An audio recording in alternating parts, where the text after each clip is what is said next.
കൊറോണയൊക്കെ വന്നപ്പോ ആൾക്കാരൊക്കെ വിചാരിച്ചു സംഭവം ഇപ്പൊ ഇത് വല്ലതും നടക്കുമല്ലോ. അപ്പോ ആരോ ഏതോ സിനിമയിൽ പറഞ്ഞില്ലേ ശ്രീരാമേട്ട, എല്ലാത്തിനും ഒരു സമയമുണ്ട് ദാസ. ആ സമയമാണ് ഇപ്പോ. ബെൻ കുറെ കഷ്ടപ്പെട്ടിട്ടുണ്ടെന്ന് അറിയാം, എല്ലാവർക്കും അറിയാം.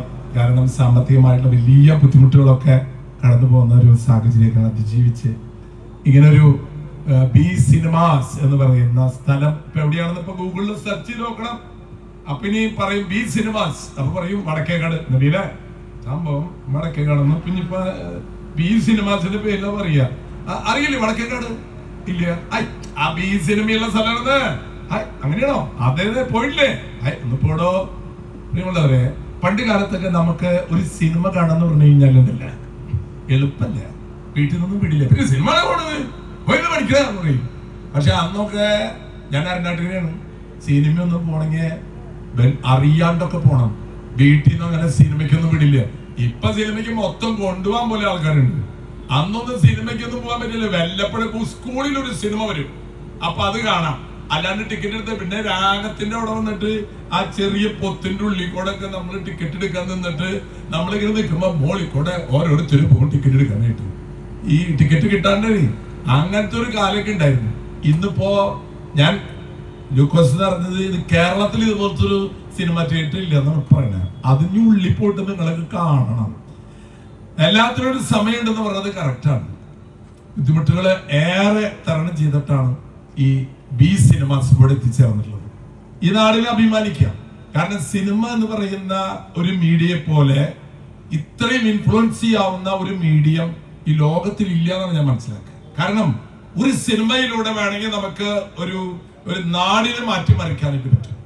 പക്ഷെ നേരത്തെ ശ്രീരാമേട്ടൻ പറഞ്ഞ പോലെ തൊട്ടടിക്കുന്ന സൈസുള്ള സിനിമകളൊന്നും വേണ്ടട്ടാ.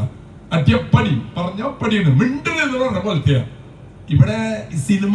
പണ്ട് കാലത്തൊക്കെ കായലോരത്ത് പിന്നെ ചെമ്മീൻ ഇങ്ങനെ സിനിമകളൊക്കെ വരുമ്പോ ആൾക്കാർ ഇങ്ങനെ ഇടയ്ക്ക് കപ്പലടേ അങ്ങനെ പോകുന്ന നല്ല രസമായിരുന്നു. ഇപ്പൊ വന്നിരുന്ന് കഴിഞ്ഞാൽ ആ സീറ്റുമ്പോ മുറുക്ക പിടിച്ചിരിക്കണം. ഓരോ ഇടിയിട്ടോ ഇനിയിപ്പോ അതുപോലത്തെ വല്ല സംവിധാനം ഉണ്ടോ? ഓരോ ഇടി ഇടിക്കുമ്പോ സീറ്റ് അടക്കം അളക്കണ സൈസുള്ള സംവിധാനം. ഞാനിവിടെ ഡാലസിൽ പോയിട്ട് US അവിടെ ഒരു സിനിമ തിയേറ്ററിൽ അതുപോലെ തന്നെ അവിടെയുള്ള ഈ ഡ്രാമകളൊക്കെ ഇരിക്കണ സീറ്റ് ഇളക്കണ സൈസുള്ള സംവിധാനങ്ങളൊക്കെ ഉണ്ട്. പ്രിയമുള്ളവരെ, സിനിമ എന്ന് പറയുന്ന ഈ ഒരു സംവിധാനം ഇവിടെ വരുമ്പോ ഇതൊരു ബിസിനസിനേക്കാൾ ഉപരിയായിട്ട് ഈ നാട്ടിലെ എല്ലാവർക്കും ഒരുമിച്ച് കൂടാവുന്ന, ഇന്ന് അതാണ് സമൂഹത്തിൽ ഇല്ലാത്തത്, ഒരുമിച്ച് കൂടാവുന്ന ഒരു സ്ഥലം. നാനാജാതി മതസ്ഥര്, ദരിദ്രനോ സമ്പന്നനോ ആർക്കും ഒരുമിച്ച് കൂടാവുന്ന ഒരു സ്ഥലം, അതിരുന്ന് സന്തോഷിക്കാവുന്ന ഒരു സ്ഥലം. ഇന്ന് അങ്ങനത്തെ സ്ഥലങ്ങൾ കുറവാണ്. വീട്ടില് പോലും ഇല്ലെന്നും, വീട്ടില് പോലും സന്തോഷമായിട്ട് ഇരുന്ന് സന്തോഷിക്കാവുന്ന ഒരു സ്ഥലമില്ല. പക്ഷെ എനിക്ക് ബെന്നോട് പറയാനുള്ളത്, ബെന്നെ നീ ഇത് ഈ നാടിന് കൊടുക്കുന്ന വലിയൊരു സന്തോഷത്തിന്റെ ഒരു ഗിഫ്റ്റാണ് നീ കൊടുക്കണം. ഇതൊരു കച്ചവടം നടത്തുന്ന പോലെയല്ലേ. അതാണ് അതിന്റെ ഒരു സംഭവം. മനസ്സിലായതൊരു കച്ചവടം നടത്തുന്ന പോലെയല്ല.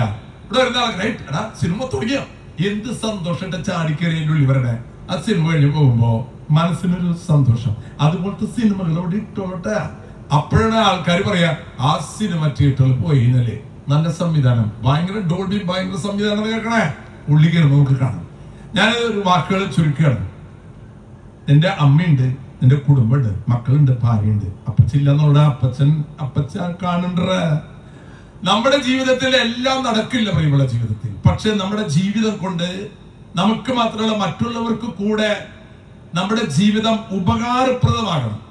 അത് തന്നെ ഇതിവിടെ അടിപൊളിയായിട്ടുള്ളൊരു സിനിമ തിയേറ്ററിലൂടെ പറഞ്ഞു കൊടുത്തിട്ടുണ്ട്.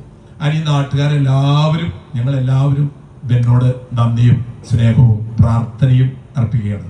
പണത്തെ കുറിച്ച് ഞാൻ പറഞ്ഞതുകൊണ്ട് ഞാൻ പറയണം. ഒരു ക്ലാസ്സിലെ ഒരു ടീച്ചർ കുട്ടികളെ വന്നിരിക്കണം. കുട്ടികൾ പറഞ്ഞു, മോനെ പ്ലീസ് രാഹുൽ എഴുന്നേറ്റ് പറഞ്ഞു. രാഹുൽ എഴുന്നേറ്റ് what you want to become, നിനക്ക് ആരാകണടാ എന്ന് ചോദിച്ചു. അപ്പോൾ രാഹുൽ പറഞ്ഞു, yes I want to become a multi millionaire. 365 car, 7 villa, ഒരു എയറോപ്ലെയിൻ, പിന്നെ ഒരു 30 ബാങ്കിൽ അക്കൗണ്ട്. എന്താണത് ചോദിച്ചു. നിന്നോട് ഞാൻ നീ ആരാവണമെന്നല്ലേ ചോദിച്ചുള്ളൂ, നിന്നോട് എസ് എഴുതാനൊന്നും പറഞ്ഞില്ലല്ലോ.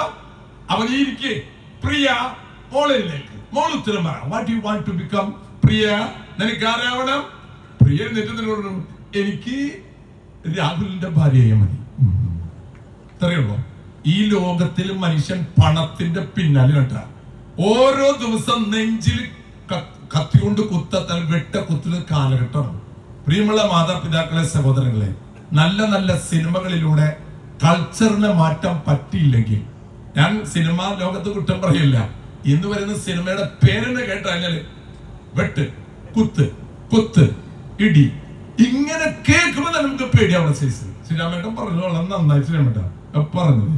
നമുക്കൊന്ന് ചിരിക്കാൻ, സന്തോഷിക്കാൻ, നന്മകളിൽ കാണാൻ അങ്ങനെയുള്ള സിനിമകളാണ് ഇന്ന് സമൂഹത്തിന് ഉണ്ടാകേണ്ടത്. തിയേറ്റർ ഗംഭീരായി. ഞാൻ ഇതിൽ പറയുന്ന സാധനം കൂടെ അങ്ങനെയാവട്ടെ. നമ്മുടെ നാട് ശാന്തിയുടെ, സ്നേഹത്തിന്റെ, സാഹോദര്യത്തിന്റെ നാടാകണം.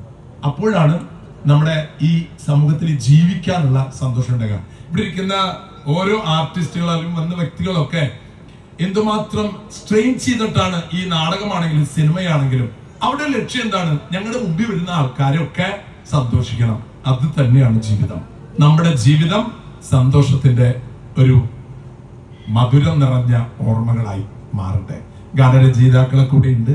നമ്മൾ ഓരോ ഗാനവും, നമ്മൾ കോൺട്രിബ്യൂട്ട് ചെയ്യുന്ന ഓരോ സംഭവവും നമ്മൾ മരിച്ചു പോയാൽ പോലും ഈ ലോകത്തിൽ നിലനിൽക്കണം.